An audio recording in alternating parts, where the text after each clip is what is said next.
Thanks for joining us today on the beach. We really appreciate it. We've got a really cool event coming up. For starters, I'm Terry Proto. I'm CEO of Virtual Reality Marketing. And as you know, for the past few years, we've been on this mission to connect enterprises with leading AR, VR, Metaverse creators. And fast forward to now, ProRealityMarketing.com is the largest showcase of immersive companies. We list more than 3,000 XR companies worldwide on our site. Our goal is also to be a resource because there's still a lot of education to make in the space. And so we've got the largest library of AR and VR case studies. We've got more than 600 and growing fast, actually. AR, VR case studies across all business verticals. And with Reality Innovators Network, RIN, our group, we are the largest online XR community. We've got more than 68,000 members now. And we're also a business consultancy specialized in AR and VR. And our goal is really to be a guide to the business metaverse. We really want to inspire and educate, to ultimately facilitate business and, take people by the hand and guide them into this new world. And by the way, if you need help finding the right metaverse partner, if you're a company, you want to get started and you need to connect with someone you can trust, or if you want to share news with our audience, we can help. And you should get in touch with us at hello@virtualrealitymarketing.com. And before starting, I want to thank Michelle, Deborah, and her team of Red Cowboy Hats. She's here over here. Thank you, Michelle, and thanks, team. They're the ones who are making sure that everything is running smoothly for everyone today. I also want to thank the team of Spine. If you've been here before, this beach house is on loan by our good friends of Spine. They're one of the most prestigious 3D visualization company. And the cool story about this house is that it's a house that actually exists. And today, I believe, is probably the last time we're going to be using it, kind of like to change and jump environments. It's also one of the cool things of being in the metaverse. So if you've liked it, you should enjoy it for the last time, because we're going to be moving to a new environment for the next one. And the quick story I'm going to tell for people who haven't been here before is that this house actually exists. It's a beach house from Miami. The address is 135 something. I don't have the exact address. But this is the VR version of a house that actually exists. And about today, how successful brands thrive in the metaverse. As you know, at the core of every brand, any kind of brand, like lifestyle, sports, or fashion, or luxury, there's a message and a promise. And that message is often told as a story. And with the metaverse and virtual worlds, the grammar of how we tell that story is being entirely rewritten. And before we were watching images and videos and movies about that story. And now we get to literally step into the world of those brands. Exactly like you guys are coming here, you're stepping into our world. And we've decided that our brand is going to be about having this cool beach house and those informal talks. And you become an actor of the story, exactly like you guys. You're no longer a spectator, you're part of it. And there's a term for that. It's called going from storytelling to story living. And I think one of the biggest opportunity here is also one of the biggest challenges, because when it's possible to build anything, like to literally play God, like we're in Miami, but we could be in space, or we could be in my living room. Well, what do you start and what do you do in this world? And those are really complex questions. It's very exciting, but very complex at the same time. And we are really happy, we're really excited to have Julie Smithson of Metaverse with us today. Her company is building the biggest mall in the Metaverse. They've got something ridiculous like 100 floors and 1 million square feet, Julie? Yeah, something like that. Yeah, quite large. So anyways, let's give her a warm welcome, and Sophia, I'll let you continue here. All right. Welcome, Julie, and welcome everyone. Thanks so again. much. Thanks again for joining us. And by the way, for people that are new to alt space, what you see here is not actually the number of people that we have in the space. We have multiple instances of this space with multiple users in each instance. So we get in the hundreds of attendees here. So so there's a lot more than what you're seeing around you. But I want to take the time, a minute to introduce Julie. She is first and foremost the co-founder of Metavrse, which she'll be talking to in about a little bit today. And then also she's just a good friend of mine and a co-founder of mine and Karen's back there, the blue avatar, of a group called XR Women. So please visit us at xrwoman.com. We meet every Wednesday in Iron's Verbella campus. Anybody is welcome, and we host weekly events there on Wednesdays. But find us on social media and sign up for our newsletter to stay up to date to what we're doing there. But yeah, so today's session is about how brands can strive, how they can be successful in kind of branding themselves in the metaverse and using the technology and the capabilities of 3D and spatialized context to their advantage. So on that, what we're going to do is I'm going to lead a discussion with some questions, but please do ask your questions, put them in, there should be a raise hand option, and we will get to those questions during the conversation. Also, we'll definitely leave time for those also. So please do raise your hand when you do have a question. So Julie, I'll start off by just asking you to just give a brief introduction of yourself and what you're working on. Yeah, sure. Thanks, everybody. And thanks, Sophia and Terry and the rest of the team for having me today. My name is Julie Smithson, and I am the co-founder of Metavrse. We actually created our company back in 2016, long before Mark Zuckerberg called Metaverse and the world that we're all in now, about 6 months ago. So really interesting how that kind of hyped up a lot of what we were doing, but we spell our company a little bit differently. It's Metavrse. But going back to when we started our company, back in 2016 is when we started that company, but I was actually working in immersive technologies beforehand, several years beforehand. So I've had the experience now of building a lot of things in XR, VR projects, AR projects, and really learning about what it takes to build these experiences from multiple different perspectives. So between 2016 and 2019, we built over 100 projects, a lot of world firsts, most of them world firsts, as you are in this space. And then in 2019, 2020, we actually partnered with a company called Cherry 3D to build out and continue building what is today the Metaverse game engine. So our game engine is actually web-based. As you know, there's Unity out there and there's Unreal, but Metaverse game engine is actually, it's a low-code solution with our editor and publishes right to the web without any apps. So we have that component of our company, which with the engine and the software itself.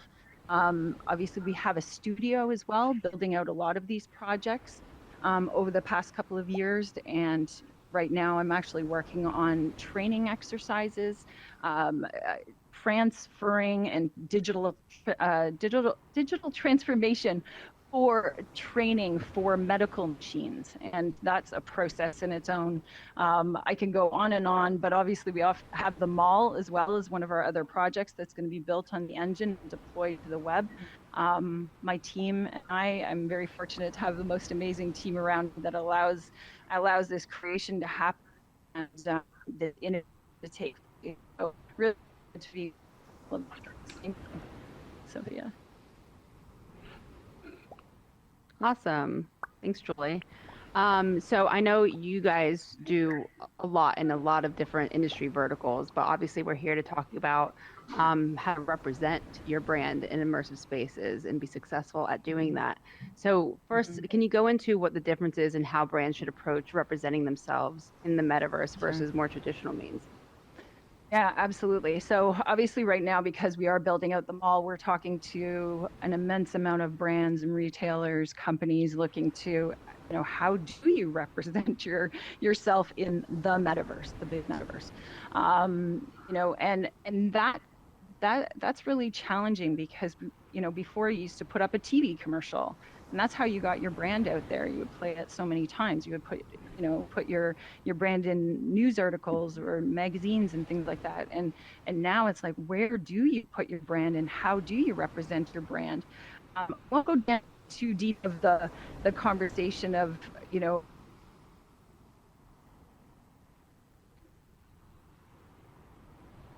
3D dimension with perspective and depth, and start to think about what does your environment look like when you do build out your brand in 3D. It's not just a logo anymore. It's about what colors you use and what is that color palette? What is the skybox like? And taking a look around here, that we do have a sky with clouds. We've got a beach. We've got, this beautiful house. And when your users or customers are coming to visit your brand, what is that first impression that you want to give to your brand about being immersive and spatial? And you do have to think about the furniture in the space and what does the ground look like? Is there grass? Is there sand? It really, really ties into a bigger depth about what the brand represents and their meaning and their presence in this world, as well as, what are they made of? We recently did a project with a brand who took their 3D brand and brought it into an experience. What does that look like? What does the logo look like in 3D? Because we're dealing with textures now. Textures can affect what the logo looks like in certain spaces. You don't want a red to be so metallic looking, it turns black if your red is a certain hex color. So those types of details you never really think about when you're dealing with 2D, because you've printed it on paper, or you've seen it on a screen, you approve it there. But once you start to add all of these different environmental features and assets that surround your brand, that starts to take effect. So the logo is one thing. What does your logo look like in 3D? Does it look right? I don't know. It looks great in 2D, but does it look like in 3D? That's a whole different, set of questions. Yeah. Yeah. Yeah. Go ahead. I would also add to that. I think those are great points, and I would add to that, usually in traditional methods and traditional means of branding and advertising and marketing, it's like a one-way push, right? That's right. It's the brand putting out media and putting out ads and images to the audience because that's how they want the brand depicted. But I feel like in immersive spaces, there's a lot more opportunity for engagement, right? So how does your brand look? How is your brand being perceived, and how you want your customers, your fan base, to engage with what's in the environment? What are they engaging with? That's now a new part of what you have to think about in your brand. It's not just an image, it's the whole engagement aspect of it, right? Yeah, and this is where symbolism comes in to play a lot, and you start to read a lot about that brand because of colors they chose, swirls that they make in their fonts, things like that. So definitely, putting your brand into 3D offers a lot of opportunity, but it also is a lot to think about as well, right? Awesome. So, Julie, and that leads also into, you know, other things like audio and how, you know, how you put elements into your spaces as well. Yeah, absolutely. And so you have a three-pronged approach strategy for success. Can you go into this in a little bit more detail? Yeah, sure. I think that, you know, the three-pronged approach, people have heard of that before. The one that we have for the mall is meet, shop, and play. Right? There's three different things that happen to that user when they go into an experience. And I think there's a couple of reasons for this. First of all, you need to engage your user or your customer, teach them about the brand, about what they're looking at, you know, what are you offering? What is that exchange? And then you need to give them a chance to play with it. They need to be able to interact with something, change the colors. They need to, you know, be able to play a game. And this is where gamification comes in, because if you can reward that customer into something that they do in your space, will be back. And this is the tricky thing about retail right now, is how do you create a brand that's immersive?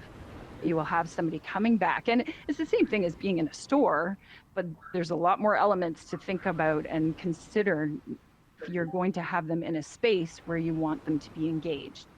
So for us, you know, we're doing meet, shop, play, and I think we're going to talk in a minute about community, just, you know, and how you engage that into your experiences and stuff as well. But, you know, trying to find that three-prong approach, that the last one has to be that gamified component to bring that user back again, whether, you know, they get points, they make friends, they get a coupon for purchasing something for cheaper, reward them, you know, to have them come back into that experience again. You have to give them a reason to come back.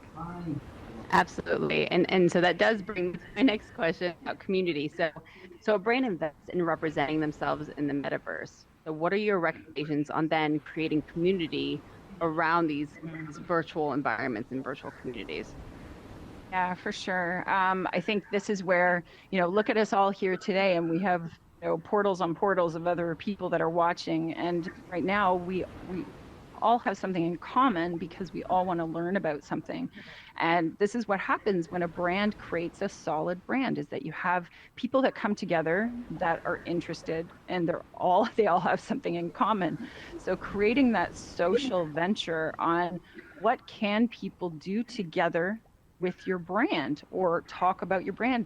Where is that brand being put in the real world? That's a conversation piece right there. And maybe people need advice or help or guidance. Maybe they need directions. But creating that common place where people can cross-channel those conversations and meet each other because they are like-minded people. They're already in that space, visiting your brand already. So, you know, keep them talking. And that community is what we want most out of these immersive worlds. It's no fun to come in here by yourself. Everybody knows that. That's why we're all standing around here in avatars, and, you know, it's cool. Look how many people we're with today. And it's at the end of the day, you know, it's like, oh, cool. I was at that event today, and, you know, there was 50 people in the room with me. That's amazing. You know, you want that people to feel that about your brand. So there's definitely an emotional development you need to make about in your brand that's going to connect people beyond that monetary transaction of purchasing something. Yeah, and Hey, what I yep. I have a question Jerry. because you're sharing a lot of concepts, Julie, but maybe you can show us a few images of the mall, and that's going to help people to get an idea of, you know, what that looks like. Yeah, sure. If you want to play the, I think we have somebody's going to cue the video here on the side if you want to take a look. And you can look this up on YouTube. We are going live in October with the mall, but we've created this space which is accessible through the web, the virtual shopping and entertainment experiences.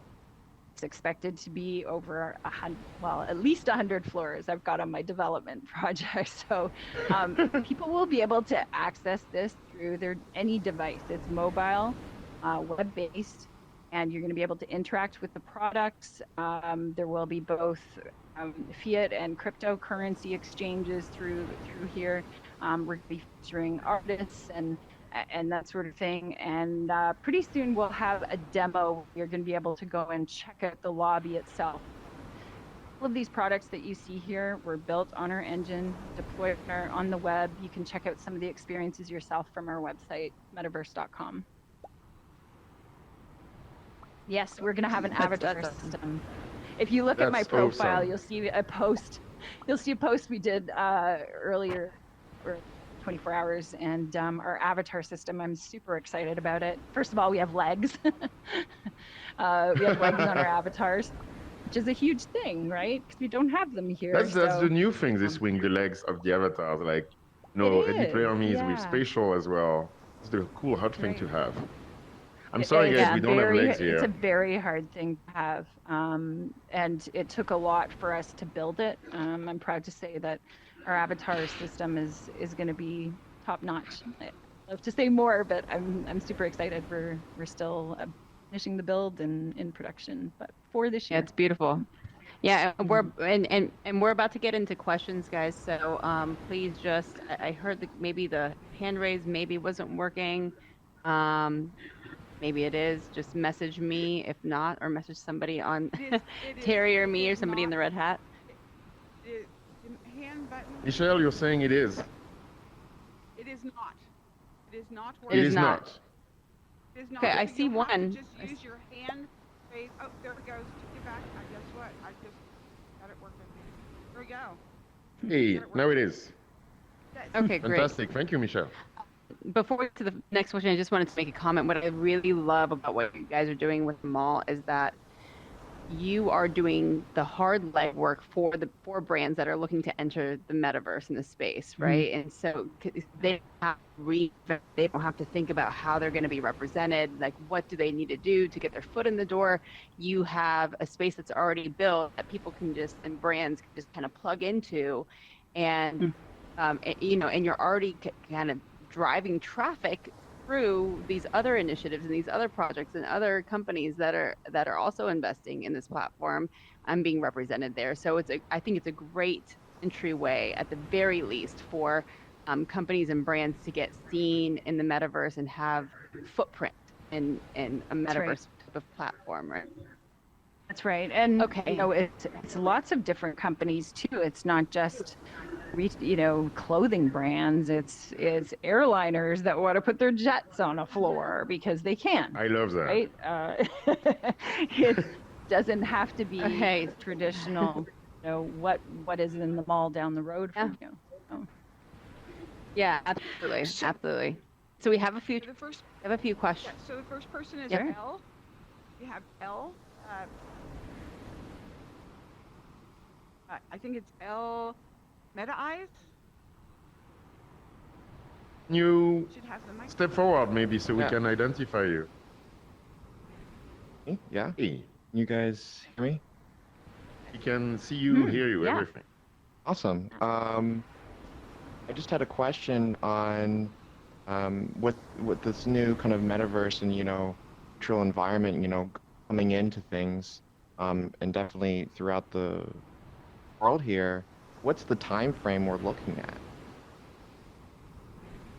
Yes, a time frame for when things will be launched, or when things, I don't know, maybe narrowing down that time frame to what? It's happening. There's things happening all over the place. So are you specifically looking for the mall? That, and as well as just the kind of whole entire industry. Okay, so it's happening. From my perspective, I'm dealing with a medical, one of the top medical machine manufacturers at the in the world, and we're transforming their training and education for service application people right across the world. So if it's happening here, it's happening with a bunch of people in our communities of developing these things, and it seems like training is kind of that pinpoint where enterprise is really digging their heels into. And because they're dealing with training, it's reflecting in the education itself about transformation of what they're doing. And I've always said this, you know, the digital translation of the instruction manual is best idea we can use out there for hackathon purposes, for testing out for POCs. You know, think about that for a second. How many instruction manuals do you think there are in the world out there that need to be transformed into 3D? Right? There's definitely a lot out there. Yeah. Exactly, right? So, you know, let's start there. Let's start using instruction manuals and creating them in 3D. Let's use them as POCs on the ground level for every company, any business, you know, and start working with schools and things like that. And that, in my world, is starting to happen. So it's happening out there. Well, yeah, to piggyback the I question, have yeah. maybe I have something I can add this, because we get the question a lot, and one thing I like to say is, if you look at the internet and make an analogy to the internet of the 90s, no, it's not like there's one date where you say the internet was switched on in 1996 or 1998 or 99 or whatever. It's more like there's a bunch of technologies and projects and websites that have been slowly rolling out. And one day there was not much, and the next day there was more, and 5 years later there was, oh wow, there's all of those websites. And it's kind of this rolling start thing where definitely in the background companies like Julie's and their clients are working and creating stuff. None of it is already available, or some of it is coming out, but it's in progress right now, and it's existing right now, and those projects are launching one by one by one. And Yeah, all and of, you know, piggyback off what Terry and Julie said really quick. Like, these developments are happening in closed off systems right now in the enterprise world. It's happening rapidly. We're just now getting to a place in the consumer world where we're going past the gaming phase. In the enterprise space, it very much is being invested in heavily. It's just not open to the public. Right. That's Okay, a good point. next question. We have Lizette next with a question. Lizette? Hi, you can hear me? Yes. Yes, we can. Okay, hi. My question is basically building off on that. You guys started to answer it, especially at the end there. How common, like, you know, like technology is constantly, you know, building, and people are going to be constantly working on these like virtual worlds, but like, let's say in like 5 years, or even like, you know, next year or the next 2 years, like, how common do you think it is? How common do you think companies will make it for like people to interact in virtual spaces like this? Like, how many is it just going to be like the tech companies who, you know, implement this, or is it going to be? Because I know you were talking about using it for like education and different in like medical organizations. So how common do you think it is for companies to implement things like this? Like, how common do you think it'll be? And like, how common do you think it'll be for users to interact in spaces like this? Sure. So first of all, every single industry is starting to tap into this. It's not just medical or, you know, and those sort of things. And I think taking a look at what we do in the retail sector and then what we do in the training sector, you know, training is behind the scenes, right? It's in enterprise companies and things like that. Retail is consumer facing, so you face a bigger market. You're starting to see that, and this is where you'll start to see things like the mall pop up, where people, you know, the general population, everybody has access to. And remember, all of us have a cell phone device. All of us do, and technically, that's on the extension of our hands when we're not in VR, right? So being web-based and having the accessibility starting to open up in that convenience of your device, which you have in your hand, you're going to want to interact with those products more. You're going to want to gamify more. You're going to want to meet your friends in that space. So eventually, you can say, hey, would you like to go and have a coffee in the mall? And you and I can go and have a coffee in the mall. We'll be able to turn on our webcams as well as be avatars. And I can see your face. And we can order a digital Starbucks, and can also order one to our house. So I have one beside me on my desk. that is the world that we're going to. It's going to start to permeate itself into education. Teachers are going to start to bring it into the classrooms and say, hey, students, pull this app up and let's augment that human heart on your desk so we can take a look at it. It'll start to add in little bits by bits. And it's not to say we're all going to be standing around in headsets one day, and maybe we will, and that's Ready Player One. But I think it's progress. Just as Terry was saying, it's progress. It's like systems building on systems, processes on processes. Exactly. And slowly but surely, we're gonna we want to be engaged, and we need to see things closer in world. So we're going to want to have a deeper relationship with that technology, which will start to offer it to us. Whether we're training something, educating, being educated, or we want to buy something. And it's also, I think it's also use case. It's kind of a use case per use case issue where with each use case, you're solving a problem. You're doing something you couldn't do before, and the purpose is very important. At some point, it's not so much about, hey, let's use the tech for tech's sake.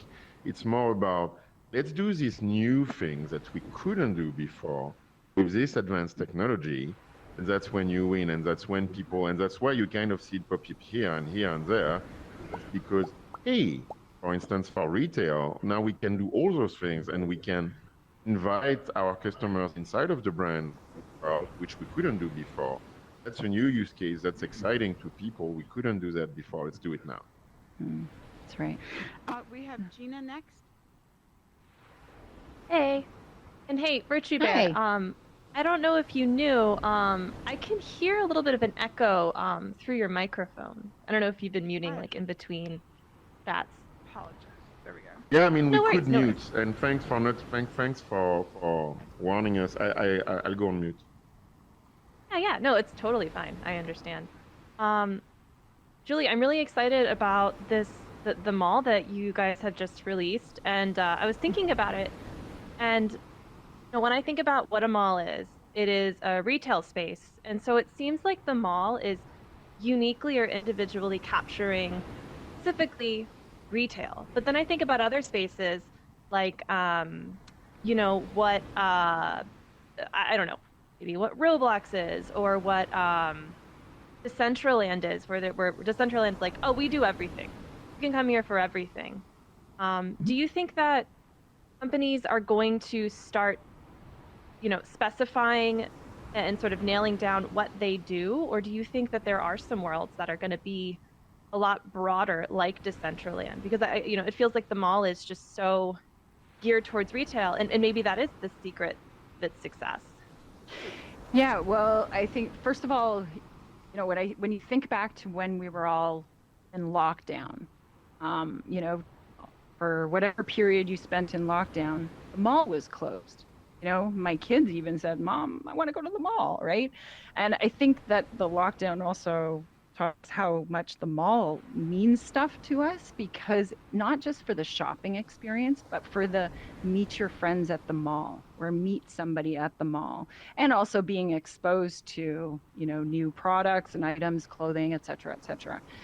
So for us, we're not just building this mall for a retail experience, it's building it for a social experience and for the experience itself. And this is where brands can come in, may never have been in a mall before. They can feature their product and service now because they've got a story about their brand that people are going to be interested in. So, not just retail, clothing companies are welcome in the mall. That's why I said, if an airliner wants to show off their brand new jet on one of our floors, so be it. It's also there's a casino that's planned to be there. We have an education floor where you can resource out, information on different universities and things like that. So it's not just about, clothing or jewelry. It's about the experience, the immersive experience. And then it's our job right now to curate those brands who are going to tell those cool stories that are going to bring people for that experience, that you can do that together. And then for us, it's not just about the mall. We have other plans to, whether the mall is one, maybe there's going to be another tower next to it. We'll see. Awesome. We have time for one more question, and then we'll head to breakouts. I'm gonna do one more. Sure. Hold on one second. Okay, I'll call it. Jim Jim? Intriglia. Yes, this is me. Hi.